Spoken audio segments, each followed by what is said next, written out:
Δεν ξέρεις, δεν ξέρεις τα καρότα. Άκου.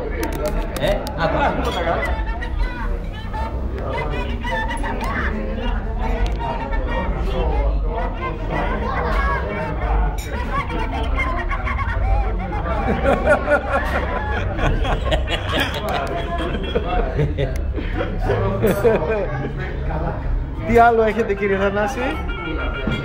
Όχι, το άλλο, το γύφτικο, το άλλο, το βλάχικο ρε.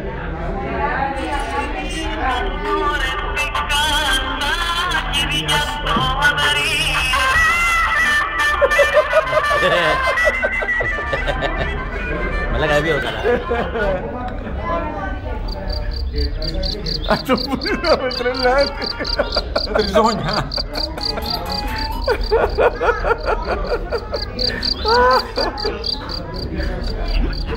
Μαράκο, χτυπάει το μπουρδέλο σου και μας έχει ζαλίσει τα αρχίδια.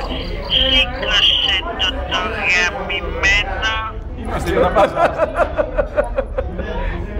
Τι κάνατε λέει? Άρα είστε αμπαζούρ.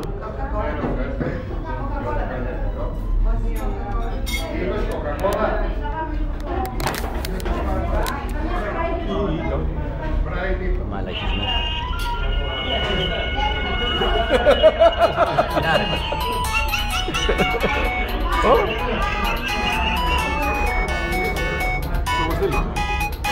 Και τι κάνει αυτή εκεί? Καπνίζει το λουλά. Όταν καπνίζει ο λουλάς, πρέπει να μιλάς.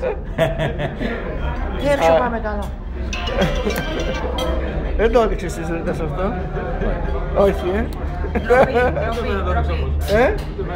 Ούτε του όπου. Του όπου δεν θα το δείξεις? Όχι, γιατί μπορεί να το μάθει και να το κάνει γι' αυτό. Ναι. Για να μου πάει φυλακή. Η τρύπα είναι έτοιμη.